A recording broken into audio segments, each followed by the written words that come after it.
നമസ്കാരം കൂട്ടുകാരെ. 2015 Scott Adkins നായകനായി പുറത്തിറങ്ങിയ ക്ലോസ് റേഞ്ച് എന്നു പേരുള്ള ആക്ഷൻ ചലച്ചിത്രം വളരെ അറഗന്റായിട്ടുള്ള ഒരു മുൻകാല പട്ടാളക്കാരൻ ഒരു ഘട്ടത്തിൽ മയക്കുമരുന്ന് മാഫിയക്കെതിരെ തന്റെ സഹോദരിയെയും സഹോദരിയുടെ മകളെയും രക്ഷപ്പെടുത്താൻ വേണ്ടി അയാൾക്ക് ഫൈറ്റ് ചെയ്യേണ്ടി വരികയാണ്. പിന്നീട് എന്തൊക്കെ സംഭവിക്കുന്നു എന്നതാണ് രസകരമായ ഈ ആക്ഷൻ ചലച്ചിത്രത്തിന്റെ കഥ.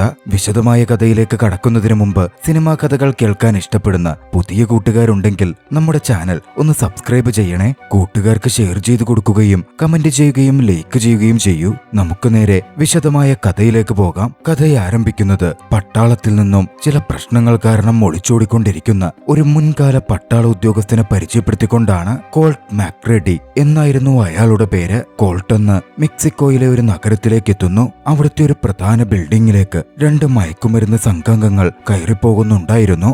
ആയുധ പരിശോധനയ്ക്ക് ശേഷം കയറിപ്പോയി അവരുടെ പിന്നാലെ കോൾട്ടും കയറി ചെല്ലുകയാണ്. ലിഫ്റ്റിൽ കയറിയതും ഏത് ഫ്ലോറിലേക്കാണ് എന്നവർ ചോദിക്കുന്നു. പക്ഷേ മറുപടി പറയാതിരുന്ന കോൾട്ട് അധികം വൈകാതെ അവരെ കടന്നാക്രമിക്കുകയായിരുന്നു. അവരെ എളുപ്പത്തിൽ അടിച്ചിട്ട ശേഷം കോൾട്ട് അവർ നിക്കിയ അതേ ഫ്ലോറിൽ ചെന്നിറങ്ങി. കോൾട്ട് ഇറങ്ങുമ്പോൾ ആ ഫ്ലോറിനകത്ത് നിരവധി ഗ്യാങ്സ്റ്റേഴ്സ് ഉണ്ടായിരുന്നു. പിന്നെ പറയണ്ടല്ലോ, ശക്തമായൊരു ഫൈറ്റ് തന്നെ അരങ്ങേറുകയാണ്. അവിടുണ്ടായിരുന്ന ഗ്യാങ്സ്റ്റേഴ്സിനെ മുഴുവൻ അടിച്ചിട്ട് കോൾട്ട് ഒടുവിൽ അവിടുത്തെ പ്രധാനിയെന്ന് തോന്നിക്കുന്ന ഒരു പയ്യന്റെ മുമ്പിലേക്ക് ചെല്ലുന്നു.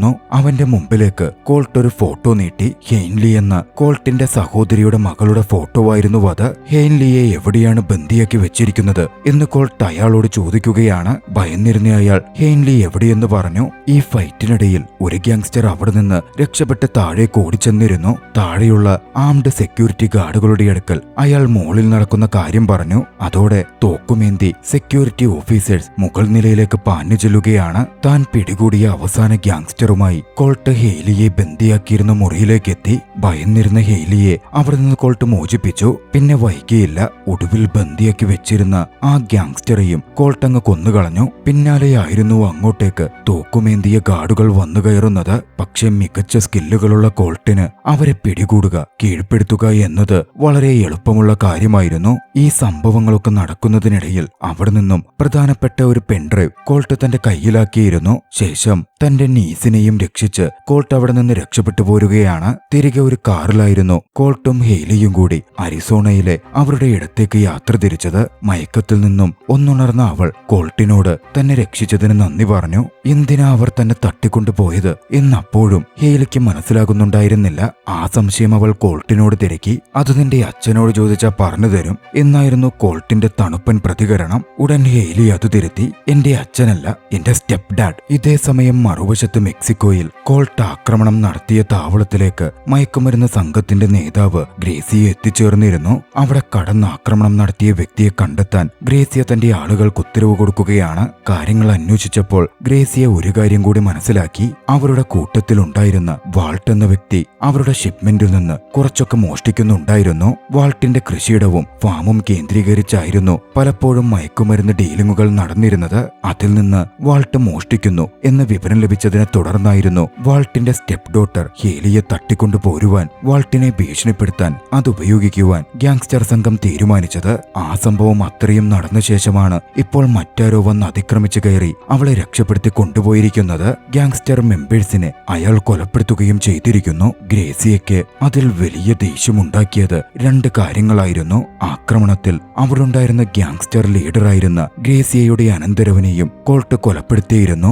എല്ലാത്തിലും ഉപരിയായി അവരുടെ മികച്ച ഡാറ്റകൾ അടങ്ങിയ ഒരു പ്രധാനപ്പെട്ട പെൻഡ്രൈവ് കോൾട്ട് മോഷ്ടിച്ചു കൊണ്ടുപോവുകയും ചെയ്തു. നടന്ന കാര്യങ്ങൾ വിശദീകരിച്ച് അവിടെ നിന്ന് രക്ഷപ്പെട്ട ഗ്യാങ്സ്റ്ററെ എല്ലാവരുടെയും മുമ്പിൽ വെച്ച് ഗ്രേസിയെ ആ നിമിഷം കൊലപ്പെടുത്തി. ടീമിനൊരു അപകടം പറ്റുമ്പോൾ ഓടി രക്ഷപ്പെടുന്നവനല്ല യഥാർത്ഥ ടീംമേറ്റ് എന്ന് പറഞ്ഞിട്ടായിരുന്നു ഗ്രാസി അവനെ കൊന്നു തള്ളിയത്. വൈകാതെ തന്റെ ഗ്യാങ്സ്റ്റർ സംഘത്തിനോട് ഇതിനൊക്കെ കാരണക്കാരൻ വാൾട്സ് ആയിരിക്കുമെന്നും അങ്ങോട്ട് പോയി പ്രതികാരം ചെയ്യണമെന്നും പെൻഡ്രൈവ് വീണ്ടെടുക്കണം എന്നും ഗ്രേസിയെ ആവശ്യപ്പെടുന്നു. മറുവശത്തെ യാത്രയ്ക്കൊടുവിൽ അപ്പോഴേക്കും കോൾട്ടും ഹേലിയും അരിസോണയിലെ അവരുടെ വീട്ടിലേക്ക് എത്തിച്ചേർന്നിരുന്നു. ഹേലിയുടെ അമ്മ ഏഞ്ചല അവളെ വേഗം ചെന്ന് കെട്ടിപ്പിടിച്ചു. ഏഞ്ചല കോൾട്ടിനോട് നന്ദി പറഞ്ഞപ്പോൾ താനിത് നിന്റെ കെട്ടിയോൻ വാൾട്ടിനു വേണ്ടിയല്ല ചെയ്തത്, ഹേലിക്ക് വേണ്ടി മാത്രമാണ് ചെയ്തത് എന്ന് കോൾട്ട് വ്യക്തമാക്കി. ശേഷം അവിടെ ഇനിയും തുടരുന്നത് അപകടമാണെന്നും മാഫിയ സംഘത്തിലെ ആളുകൾ അങ്ങോട്ടേക്ക് അന്വേഷിച്ചെത്താൻ സാധ്യതയുണ്ടെന്നും രക്ഷപ്പെട്ടു പോകണമെന്നും അവൻ ആവശ്യപ്പെട്ടു. ഇതേ സമയം മറ്റൊരു വശത്ത് പോലീസ് ഉദ്യോഗസ്ഥൻ ജാസ്പറെ നമ്മൾ പരിചയപ്പെടുന്നു. ഷെരീഫ് ജാസ്പർ ഒരു ഫോൺ കോളിലായിരുന്നു. ആ സമയം ഷെരീഫിന് ഗ്രേസിയയുടെ ഫോൺ കോൾ വരികയാണ്. കറപ്റ്റഡ് പോലീസ് ഓഫീസറായ ജാസ്പറിന് ഗ്രേസിയയുമായി ക്രിമിനൽ ബന്ധങ്ങളുണ്ട്. തന്റെ അനന്തരവൻ വിക്ടറിനെ തന്റെ അടുത്ത് കടന്നുകയറി ആരോ കൊലപ്പെടുത്തിയെന്നും അതാരാണെന്ന് കണ്ടെത്തണമെന്നും ഹേലിയെ രക്ഷപ്പെടുത്താൻ വാൾട്ട് ആരെയാണ് ഹയർ ചെയ്തത് എന്ന് തനിക്കറിയണമെന്നും കാര്യങ്ങൾ അന്വേഷിച്ച് വ്യക്തമായ വിവരം തരണമെന്നും ഗ്രേസിയ ജാസ്പറിനോട് പറയുന്നു. ജാസ്പർ ആദ്യം ഒന്ന് ബാക്കൌട്ട് ചെയ്യാൻ നോക്കിയെങ്കിലും ഗ്രേസിയെ ഒന്ന് ഭീഷണിപ്പെടുത്തിയതോടെ ജാസ്പർ അതിന് സമ്മതിക്കുകയാണ്. വാൾട്ടിന്റെ ഫാമിലേക്കും കൃഷിയിടത്തിലേക്കും ചെന്ന് അവിടെ എന്താണ് സംഭവിക്കുന്നത് എന്ന് മനസ്സിലാക്കാനും വാൾട്ടിനെ ബന്ദിയാക്കി വെക്കാനും ഗ്രേസിയ ജാസ്പറിന് ഉത്തരവ് കൊടുക്കുന്നു. അപ്പോഴേക്കും താനും സംഘവും എത്തിച്ചേർന്നേക്കാം എന്നും ഗ്രേസിയ ജാസ്പറിനോട് പറയുന്നുണ്ട്. പിന്നാലെ തന്റെ ഗ്യാങ്സ്റ്റർ സംഘവുമായി ഗ്രേസിയ മെക്സിക്കോയിൽ നിന്ന് പുറപ്പെടുകയും ചെയ്തു. പിന്നാലെ ഗ്രേസിയ ആക്രമണം നടത്തിയ കോൾട്ടിന്റെ ഒരു ഫോട്ടോ ജാസ്പറിന് അയച്ചു കൊടുത്തു. കോൾട്ടിന്റെ ഫോട്ടോ കണ്ടതും ജാസ്പർ അവനെ തിരിച്ചറിഞ്ഞിരുന്നു. ഉടനടി കോൾട്ട് ആരാണെന്നും എന്താണെന്നും അവന്റെ മിലിറ്ററി ബാക്ക്ഗ്രൗണ്ടും ഒക്കെയും ജാസ്പർ ഗ്രേസിയയോട് വിശദീകരിച്ചു. പക്ഷേ ഗ്രേസിയക്ക് അതൊന്നും പ്രശ്നമായിരുന്നില്ല. അനന്തരവന് വേണ്ടി പ്രതികാരം ചെയ്യണം, പെൻഡ്രൈവ് വീണ്ടെടുക്കണം, അതുമാത്രമായിരുന്നു അയാളുടെ ലക്ഷ്യം. മറുവശത്ത് കോൾട്ടാകട്ടെ ഫാം ഹൗസിൽ നിന്ന് തന്റെ നീസിനെയും സഹോദരിയെയും രക്ഷപ്പെടുത്തി കൊണ്ടുപോകാനുള്ള ശ്രമങ്ങളിലായിരുന്നു. അങ്ങോട്ടേക്ക് അപ്പോഴേക്കും വാൾട്ട് കടന്നു വന്നു. അതായത് സഹോദരിയുടെ രണ്ടാം ഭർത്താവ് ഹേലിയുടെ സ്റ്റെപ്പ് ഡാഡ് മകളെ പിടിച്ചുകൊണ്ടു പോയപ്പോൾ ഏഞ്ചല കോൾട്ടിനെ സഹായത്തിന് വിളിച്ചു. അതെന്തിനായിരുന്നു എന്ന് ചോദിച്ച് വാൾട്ട് ഏഞ്ചലയോട് ദേഷ്യപ്പെടാൻ ആരംഭിച്ചു. മയക്കുമരുന്ന് സംഘം അവരെ അന്വേഷിച്ച് ഇങ്ങോട്ടേക്ക് വരുന്നുണ്ടെന്നും അതുകൊണ്ട് തന്റെ കൂടെ രക്ഷപ്പെട്ടു പോകാൻ വരുവാനായി വാൾട്ട് അവരോട് ആവശ്യപ്പെടുകയാണ്. പക്ഷേ കോൾട്ട് അത് തടഞ്ഞു. വാൾട്ടിന്റെ ഒപ്പം പോയാൽ വാൾട്ട് തന്നെ ചിലപ്പോ അവരെ ചതിച്ചേക്കും എന്ന് കോൾട്ടിന് തോന്നിയിരുന്നു. അതോടെ വാൾട്ട് കോൾട്ടിനെതിരെ തിരിഞ്ഞ് വലിയൊരു വാഗ്വാദത്തിന് മുതിർന്നു. വാൾട്ടിനെ കടന്നു പിടിച്ച കോൾട്ട്, എന്റെ സഹോദരിയെയും നീസിനെയും വിടുന്നതാ നിനക്ക് നല്ലത്, ഇല്ലേ അതിന്റെ ഭവിഷ്യത്ത് നീ അനുഭവിക്കേണ്ടി വരും എന്ന് ഭീഷണിപ്പെടുത്തിയതോടെ വാൾട്ട് ഭയന്ന് പിന്മാറി. താൻ മോഷ്ടിച്ചത് കാർട്ടൽ മെമ്പേഴ്സിന് തിരിച്ചു കൊടുത്തോളാമെന്നും അവരപ്പോ പ്രശ്നമുണ്ടാക്കാതെ തന്നെ വിട്ടോളും എന്നും വാൾട്ട് അവരോട് പറഞ്ഞു. പക്ഷേ ഏഞ്ചലയ്ക്ക് അതൊന്നും കേട്ടു നിൽക്കാൻ പറ്റില്ലായിരുന്നു. ബാഗുകൾ എടുത്തുവെച്ച് കോൾട്ടിനൊപ്പം രക്ഷപ്പെട്ടു പോകുവാൻ അവർ തയ്യാറെടുക്കുകയാണ്. പക്ഷേ വീട് വിട്ടു പോകുന്നതിൽ ഏഞ്ചലയ്ക്ക് ദുഃഖമുണ്ടായിരുന്നു. ഉടൻ കോൾട്ട് പറഞ്ഞു, നിന്റെ രണ്ടാം ഭർത്താവ് മയക്കുമരുന്ന് സംഘവുമായി ബന്ധമുള്ള വ്യക്തിയാണ് എന്നറിഞ്ഞിട്ടും അയാൾക്കൊപ്പം നിൽക്കാനാണോ നീ ശ്രമിക്കുന്നേ? ഇത് ചോദിക്കുന്ന നീ എവിടെയായിരുന്നു? എന്റെ ആദ്യ ഭർത്താവ് മരിച്ച് കടവും കടക്കിണിയിലും വിട്ട് ഞാൻ നിന്നപ്പോ ആകെ ഇയാളാ അന്ന് സംരക്ഷണത്തിന് വന്നത്. എന്റെ മുമ്പിൽ മറ്റു ഓപ്ഷനേ ഉണ്ടായിരുന്നില്ല.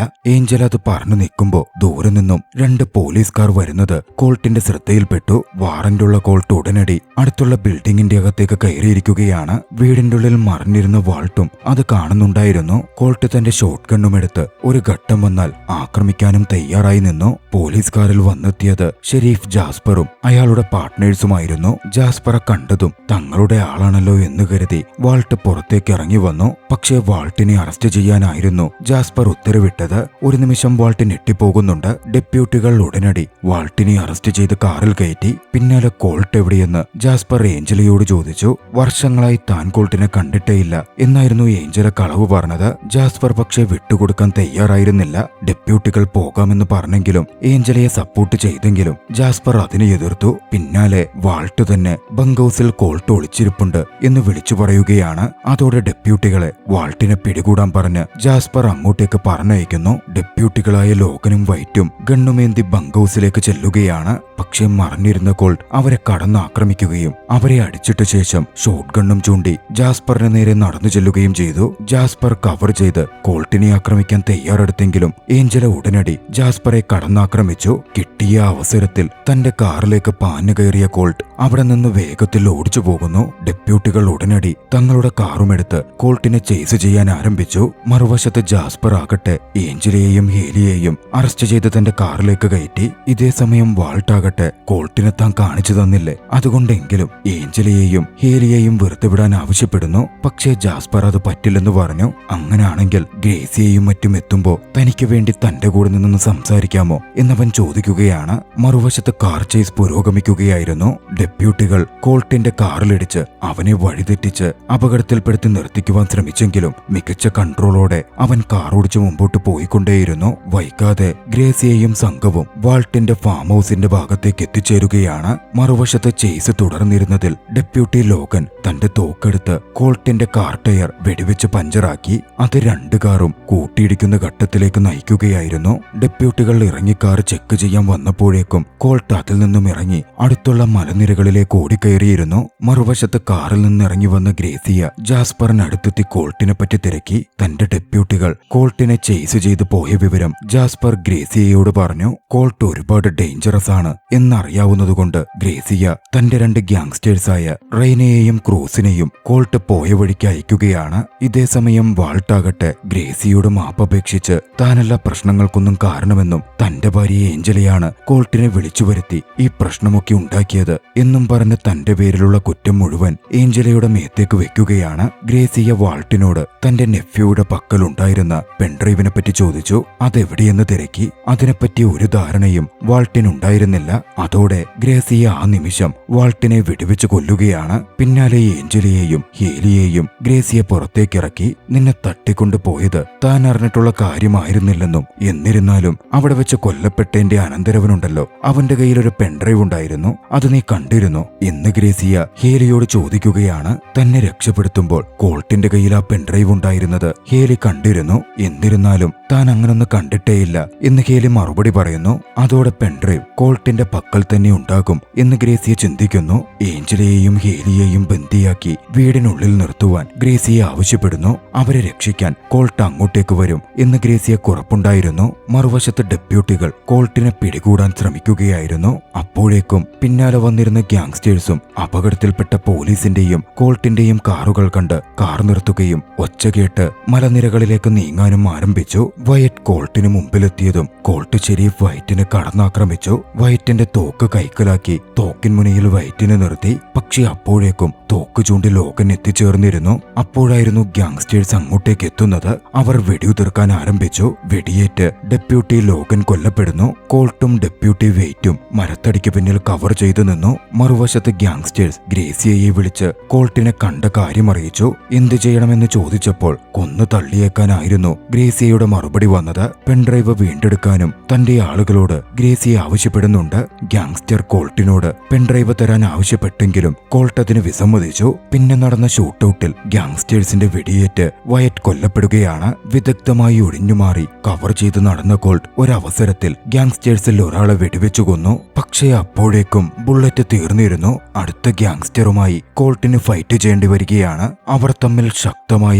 ഏറ്റുമുട്ടൽ തന്നെ നടന്നു. ഒടുവിൽ ക്രൂസ് എന്ന ആ ഗ്യാങ്സ്റ്ററെയും കോൾട്ട് വകവരുത്തുകയാണ്. ശേഷം ഗാർസിയ തങ്ങളുടെ ഗ്യാങ്സ്റ്റേഴ്സിനെ അപ്ഡേറ്റിനായി കോണ്ടാക്ട് ചെയ്തെങ്കിലും ഒരു വിവരവും ലഭിക്കുന്നുണ്ടായിരുന്നില്ല. അതോടെ അവർ കൊല്ലപ്പെട്ടിരിക്കാം എന്നൊരു ചിന്ത ഗാർസിയയിലേക്ക് എത്തുന്നു. മറ്റ് രണ്ട് ഗ്യാങ്സ്റ്റേഴ്സിനെ കൂടി ബാക്കപ്പിനായി ഗ്രേസിയ പറഞ്ഞയക്കുകയാണ്. കോൾട്ടിനെ പറ്റി ഗ്രാസിയക്ക് കൂടുതൽ അറിയണമായിരുന്നു. ജാസ്പറോട് കോൾട്ടിനെ പറ്റി ഗ്രാസിയ തിരക്കി. കോൾട്ട് ഒരു മുൻകാല ആർമി ഉദ്യോഗസ്ഥനായിരുന്നുവെന്നും വളരെ അഭിമാന ബോധമുള്ള വലിയ ദേഷ്യക്കാരനായ കോൾട്ട് ഒരിക്കൽ തന്റെ സീനിയർ ഉദ്യോഗസ്ഥനെ കൈവച്ചെന്നും അതിൽ പിന്നെ ആർമി വിട്ട് ഓടിയൊളിച്ച് കോൾട്ട് മുങ്ങി നടക്കുകയാണ് എന്നുമായിരുന്നു അയാൾ പറഞ്ഞത്. കോൾട്ടിന് മേൽ വാറന്റ് ഉണ്ടെന്നും അയാൾ വ്യക്തമാക്കി. വളരെയധികം സ്കില്ലുള്ള ബ്രൂട്ടലായ വ്യക്തിയാണ് കോൾട്ട് എന്ന് പറഞ്ഞ അയാൾ, പക്ഷേ അവന്റെ രണ്ട് വീക്ക്നെസ്സുകളാണ് നമ്മുടെ കസ്റ്റഡിയിലുള്ളത് എന്നുകൂടി കൂട്ടിച്ചേർക്കുന്നുണ്ട്. പക്ഷേ ഏഞ്ചല അവരെ വാൺ ചെയ്തു, നിങ്ങളൊക്കെ കൊല്ലപ്പെടും എന്ന് ധൈര്യത്തോടെയായിരുന്നു ഏഞ്ചല പറഞ്ഞത്. മറുവശത്ത് കോൾട്ട് ഫാം ഹൗസിലേക്ക് വരാൻ ശ്രമിക്കുകയായിരുന്നു. ഗ്രേസി അയച്ച ഗ്യാങ്സ്റ്റേഴ്സ് കോൾട്ടിനെ കണ്ടു. വണ്ടിയിടിപ്പിച്ച് കോൾട്ടിനെ വകവരുത്താനും മറ്റും അവർ ശ്രമം നടത്തി. കാറിൽ നിന്ന് പുറത്തേക്ക് തോക്കിട്ട് കോൾട്ടിനെ വെടിവെച്ച് കൊല്ലാൻ നോക്കിയ ഗ്യാങ്സ്റ്റർ ലോബോയെ അവിടെ നിന്ന് കരസ്ഥമാക്കിയ മറ്റൊരു തോക്കുപയോഗിച്ച് കോൾട്ട് കൊലപ്പെടുത്തുകയാണ്. പിന്നാലെ തന്നെ ഇടിക്കാൻ പാഞ്ഞു വന്ന കാറിന് മുകളിലൂടെ കോൾട്ട് ചാടി മറുവശത്തെത്തി. അകലർ കാറ് തിരിച്ച് വീണ്ടും കോൾട്ടിനെ ഇടിക്കാനായി വന്നു. നിർഭാഗ്യവശാൽ ഇത്തവണ കോൾട്ടിന്റെ ഗൺ പെട്ടെന്ന് സ്റ്റക്കായി പോവുകയും ചെയ്തിരുന്നു. കാറിൽ നിന്ന് രക്ഷപ്പെടാൻ കോൾട്ട് മുന്നോട്ടോടി. ഒടുവിലൊരു മലയിൽ ചവിട്ടിച്ചാടി അകലറിന്റെ കാർ കോൾട്ട് അപകടത്തിൽപ്പെടുത്തി. പിന്നെ വൈകിയില്ല. ടെക്കിംഗ് മാറിയ ആ തോക്കെടുത്ത് ഗ്യാങ്സ്റ്റർ അകലറിനെ കോൾട്ട് തോക്ക് ചൂണ്ടി ബന്ദിയാക്കി. തന്റെ സഹോദരിയും നീസും സുരക്ഷിതരാണോ എന്ന് കോൾട്ട് അവനോട് ചോദിച്ചു. ആണെന്നും അവർ ബന്ദിയാണെന്നുമായിരുന്നു അകലറിന്റെ മറുപടി. പിന്നാലെ തന്റെ കയ്യിലുള്ള പെൺഡ്രൈവിന് വേണ്ടി ഗ്രേസിയ ഇത്രയധികം ശ്രമിക്കുന്നത് എന്തിനാണെന്നും അത് കൂട്ടത്തിൽ എന്താണുള്ളത് എന്നും കോൾട്ട് ചോദിച്ചു. ഗ്രേസിയയുടെ പണസംബന്ധമായ വിവരങ്ങളും അക്കൗണ്ട് ഡീറ്റെയിൽസുമാണ് അതിലുള്ളത് എന്നുമായിരുന്നു അക്ലറുടെ മറുപടി. പിന്നെ വൈകിയില്ല. കോൾട്ട് അക്ലറെയും തോക്കിന്റെ സ്റ്റെക്ക് മാറ്റി വെടിവെച്ചു കൊന്നു. ശേഷം അവിടെ നിന്ന് ഒരു ഹാൻഡ് ഗണ്ണും എടുത്ത് നേരെ ഫാം ഹൗസിലേക്ക് കോൾട്ട് വെച്ചുപിടിച്ചു. മറുവശത്ത് ജാസ്പർ എല്ലാവരുമായി കണക്ട് ചെയ്യാൻ ശ്രമം നടത്തിയെങ്കിലും മറുപടിയൊന്നും കിട്ടാതെ വന്നതോടെ അവരൊക്കെ കൊല്ലപ്പെട്ടിരിക്കാം എന്നുറപ്പിക്കുകയായിരുന്നു. കോൾട്ട് എത്രയും പെട്ടെന്ന് അങ്ങോട്ടേക്ക് എത്തിയേക്കാം എന്ന ഭയം ജാസ്പറിന് അനുഭവപ്പെടാൻ തുടങ്ങി. ഗ്രാസിയയോടും ജാസ്പർ ആ കാര്യം പറഞ്ഞു. അവിടെ നിന്ന് രക്ഷപ്പെട്ടു പോകാൻ ജാസ്പർ ശ്രമിച്ചെങ്കിലും പ്രശ്നങ്ങൾ സോൾവ് ചെയ്യാനും ഇല്ലെങ്കിൽ ജാസ്പറിന്റെ മക്കളെ താൻ കൊല്ലുമെന്നും പറഞ്ഞ് ഗ്രാസിയ ജാസ്പറെ ഭീഷണിപ്പെടുത്തി. ജാസ്പറിന് മുമ്പിൽ അവിടെ തുടരുകയല്ലാതെ മറ്റു വഴികളുണ്ടായിരുന്നില്ല. പിന്നാലെ കോൾട്ടിനെ അന്വേഷിച്ച് ഗ്രാസ്പർ കാറുമെടുത്ത് അവിടെ നിന്ന് പോവുകയാണ്. മറുവശത്ത് കോൾട്ട് അങ്ങോട്ടേക്ക് എത്തിച്ചേർന്നിരുന്നു. അറ്റത്ത് നിന്നിരുന്ന ഒരു ഗ്യാങ്സ്റ്ററെ കോൾട്ട് ആദ്യമേ കൈകാര്യം ചെയ്തു. വീടിനകത്ത് നിന്ന് മറ്റൊരു ഗ്യാങ്സ്റ്റർ വീണുകിടക്കുന്ന ഗ്യാങ്സ്റ്ററുടെ ബോഡി കണ്ടതും ഗ്രേസിയയെ അയാൾ അലേർട്ട് ചെയ്തു. അതോടെ ഹേലിയെയും ഏഞ്ചലിയെയും ഗ്രേസിയ ബന്ദിയാക്കി വീടിന്റെ പുറത്തേക്ക് കൊണ്ടുവന്നു. തോക്ക് ചൂണ്ടി കോൾട്ടിനോട് മുമ്പിലേക്ക് വരുവാൻ കീഴടങ്ങുവാൻ ആവശ്യപ്പെട്ടു. തന്റെ പ്രിയപ്പെട്ടവർ ബന്ദികളായി അങ്ങനെ നിൽക്കുന്ന കണ്ടതും തന്റെ ഗണ്ണുപേക്ഷിച്ച് കോൾട്ട് മുമ്പിലേക്ക് കടന്നു വരികയാണ്.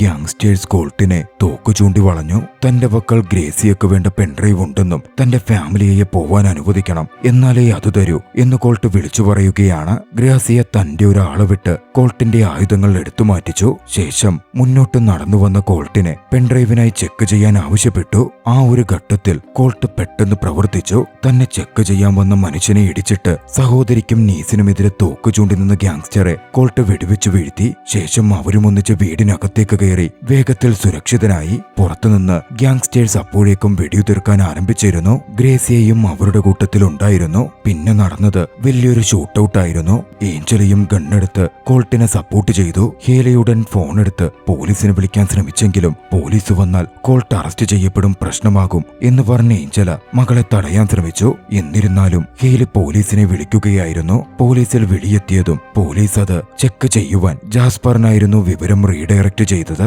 താൻ കൈകാര്യം ചെയ്തോളാം എന്ന് പറഞ്ഞ ജാസ്പർ അതോടെ ഫാം ഹൗസിലേക്ക് തിരിക്കുകയാണ്. അതേസമയം ഗ്യാങ്സ്റ്റേഴ്സ് വീടിനകത്തേക്ക് കടന്നു കയറാൻ ശ്രമിക്കുകയും കോൾട്ടും ഗ്യാങ്സ്റ്റേഴ്സും തമ്മിൽ ശക്തമായ ഫൈറ്റുകൾ ആരംഭിക്കാനും തുടങ്ങിയിരുന്നു. പക്ഷേ പ്രതിരോധം കനത്തപ്പോൾ ഹേലിയും ഏഞ്ചലയുമായി മുകളിലെ മുറിയിലേക്ക് കയറി അവിടെ നിന്ന് പ്രതിരോധിക്കേണ്ട ഘട്ടം കോൾട്ടിന് വരികയാണ്. അപ്പോഴേക്കും ജാസ്പറും അങ്ങോട്ടേക്ക് എത്തിച്ചേർന്നിരുന്നു. തന്റെ വെസ്റ്റ് എടുത്തണിഞ്ഞ് തോക്കുമെടുത്ത് അയാൾ പുറത്തേക്കിറങ്ങി. കോൾട്ട് ഹേലിയോടും ഏഞ്ചലയോടും മുകളിലെ ജനൽ വഴി പുറത്തു ചാടി രക്ഷപ്പെട്ടു പോകുവാൻ ആവശ്യപ്പെട്ടു. ഗ്യാങ്സ്റ്റേഴ്സിനെ താൻ കൈകാര്യം ചെയ്തോളാം എന്നും പറഞ്ഞു.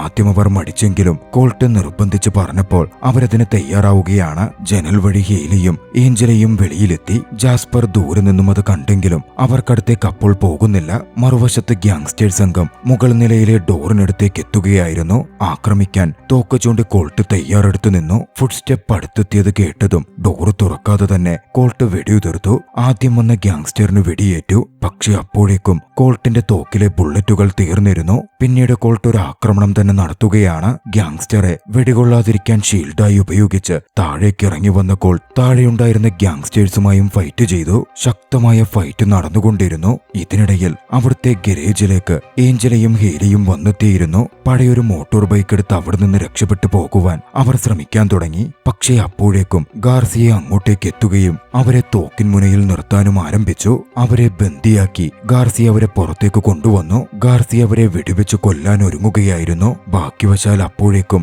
ജാസ്പർ എത്തിച്ചേരുകയും ഗ്രേസിയയെ തന്നെ വെടിവെച്ച് കൊലപ്പെടുത്തുകയും ചെയ്തു. തന്റെയും കുടുംബത്തിന്റെയും സുരക്ഷയോർത്ത് ജാസ്പർ അത് പ്രവർത്തിക്കുകയായിരുന്നു. പിന്നാലെ ഹേലിയുടെയും ഏഞ്ചലയുടെയും അടുത്തേക്ക് തോക്കുമായി ചെന്ന ജാസ്പർ പെൻഡ്രൈവ് എവിടെയെന്ന് ചോദിക്കാൻ തുടങ്ങി. കോൾട്ടാകട്ടെ വീടിനകത്ത് രണ്ട് ഗ്യാങ്സ്റ്റേഴ്സിനെതിരെ ശക്തമായ ഫൈറ്റിലായിരുന്നു. ഫൈറ്റിനൊടുവിൽ അവൻ അവരിരുവരെയും പരാജയപ്പെടുത്തി പുറത്തേക്ക് ഇറങ്ങി വന്നു. തോക്കുമായി തന്റെ സഹോദരിക്കും നീസിനും അടുത്ത് നിൽക്കുന്ന ജാസ്പറെ കണ്ടതും കോൾട്ട് ജാസ്പറിന്റെ വെസ്റ്റ് നോക്കി വെടിവെച്ച് ജാസ്പറെ താഴെ വീഴ്ത്തി. ജാസ്പറുടെ കൈവിലങ്ങും തോക്കും താഴെ വീണിരുന്നു. മുമ്പോട്ട് നടന്നു വന്ന അവൻ ജാസ്പറോട് ഒന്നുകിൽ തോക്കെടുക്കാം, അല്ലെങ്കിൽ സ്വയം വിലങ്ങണിഞ്ഞ് ഇവിടെ നിന്ന് രക്ഷപ്പെട്ടു പോകാം എന്ന് രണ്ട് ഓപ്ഷൻ മുമ്പിലേക്ക് വെച്ചു. പക്ഷേ പെൻഡ്രൈവ് സ്വന്തമാക്കി പണക്കാരനാകാനും പ്രമോഷൻ മേടിക്കാനും കോൾട്ടിനെ കൊല്ലാനും ചിന്തിച്ച ജാസ്പർ പെട്ടെന്ന് തോക്കെടുത്ത് കോൾട്ടിനെ വെടിവെക്കാൻ തുനിഞ്ഞു. തോക്കെടുക്കുന്നതിന് മുമ്പേ അത് മനസ്സിലാക്കിയ കോൾട്ടാകട്ടെ ജാസ്പറെ അവിടെ വെച്ച് വെടിവെച്ചു കൊല്ലുകയാണ്. സഹോദരിക്കും നീസിനും പ്രശ്നമായിട്ടുള്ള ഏവരും തന്നെ കൊല്ലപ്പെട്ടിരുന്നു. പ്രശ്നക്കാരൻ സഹോദരിയുടെ ഭർത്താവും കൊല്ലപ്പെട്ടു കഴിഞ്ഞു. അപ്പോഴേക്കും പോലീസ് കാറുകൾ അങ്ങോട്ടേക്ക് വരുന്ന ശബ്ദം കേൾക്കാമായിരുന്നു. തന്റെ കയ്യിലുണ്ടായിരുന്ന പെൻഡ്രൈവ് ഏഞ്ചലയെ ഏൽപ്പിച്ച കോൾട്ട് ഇത് പോലീസിന് കൈമാറി നിങ്ങൾ പ്രശ്നങ്ങളിൽ നിന്ന് സുരക്ഷിതരാവണമെന്നും പറഞ്ഞ് അവിടെ നിന്ന് മോട്ടോർ ബൈക്ക് എടുത്ത് രക്ഷപ്പെട്ടു പോവാൻ ആരംഭിച്ചു. ആ ദൃശ്യങ്ങളോടെ ചലച്ചിത്രം അവസാനിക്കുകയാണ്. രസകരമായ ഈ ആക്ഷൻ ചലച്ചിത്രം നിങ്ങൾക്കിഷ്ടമായെങ്കിൽ വീഡിയോ ലൈക്ക് ചെയ്യുക. അഭിപ്രായങ്ങളും നിർദ്ദേശങ്ങളും കമന്റുകളിൽ രേഖപ്പെടുത്തുക. കഴിയുമെങ്കിൽ ചാനൽ സബ്സ്ക്രൈബ് ചെയ്തും കൂട്ടുകാർക്ക് ഷെയർ ചെയ്തു കൊടുത്തും ഞങ്ങളെ സപ്പോർട്ട് ചെയ്യുക. മറ്റൊരു മികച്ച ചലച്ചിത്രവുമായി നമുക്കുടൻ കണ്ടുമുട്ടാം. അതുവരെ ബൈ.